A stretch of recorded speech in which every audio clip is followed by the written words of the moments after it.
This is the none other than the Maurice Grumier Coeur de Rosé.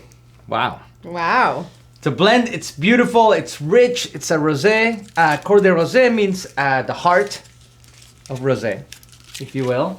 Now this is a blend, right? We have 3 grapes. We have our main 3 grapes of champagne in this glass. So we are going to have our, it's mostly Pinot Noir. Well, it's more Pinot Noir, 44%. Then we have 28% each of Chardonnay and Meunier.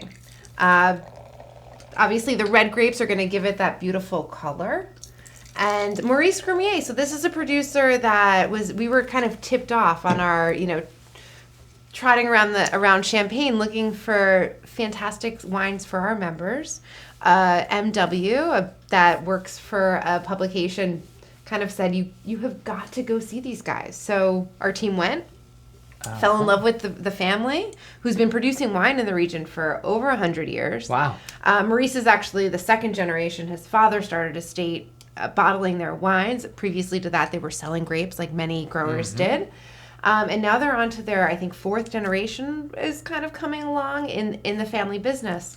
But Wine Access walked in and said, we love these wines, and we'd love to share them with all of you. Now featured at a number of Michelin star restaurants and above, and they're coming into their own. I feel like they're gonna just kind of take off, and this is gonna become a household name, and grow as much as we can. But what do you think of the wine? I think it's beautiful. The color itself, it has this like intense salmon.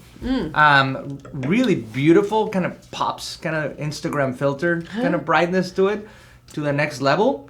The wine is beautifully an aromatic just festival there going on. There's a lot of red fruit. There's like these roses. Farmer's market when you walk in and turn the corner and in there's the summer, right? When there's like strawberries and and there's like fresh fruit. Yep. It's all starting to come through in the glass. Those wild strawberries, a little bit of like tomato leaf. But you know what? Last summer you were doing something that really resonated. You were doing this dessert with all the fresh berries, a little bit of like a very not sweet cream, and then you put some herbs in there. Yes. Chervil, mint, a number of things that I have no idea. You just had a magic recipe, and that's what it's bringing me to in the nose here. I love that, like summer berries with a little bit of herbs, like fresh garden herbs. Touch of honey and lime, maybe? Exactly. I think I get all of that in this glass. This would also be fantastic though with salty foods and savory foods. I think this would be fantastic with your best friend or the person you just met that's going to be your best friend. Ultimately, a wine that really tells a story. It is hard not to like a wine like this, where it has so much expression, and the palate, it just like goes back to this beautiful restraint and pop of acid. It's super fun. And delicious. Gets the party going, gets the party started. Food-wise, oh my God. Well, I mean, if I had to start somewhere, I think it would be like, I'm thinking shellfish. Oh. I think like summer, I think a lobster roll, with that nice creamy maybe and the tower of saltiness. Bouchon with all the different layers of... You have the high and the low. We could do a lobster roll with that butter and that lobster. Seafood tower at Bouchon, and this would go beautifully. Thinking shrimp and... Oh my God! Speaking of Bouchon, now you got me going. Okay. So there's this the salmon.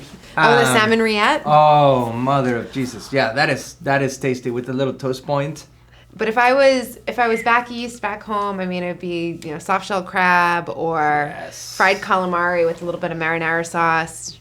Absolutely. Seaside with this baby. This is truly a holiday in the glass. I really enjoy this. I can't wait. If I were to pick a holiday, I would say 4th of July. Ooh, I'm with you. Super excited to share this Maurice Grumier Rosé. Coeur de Rosé.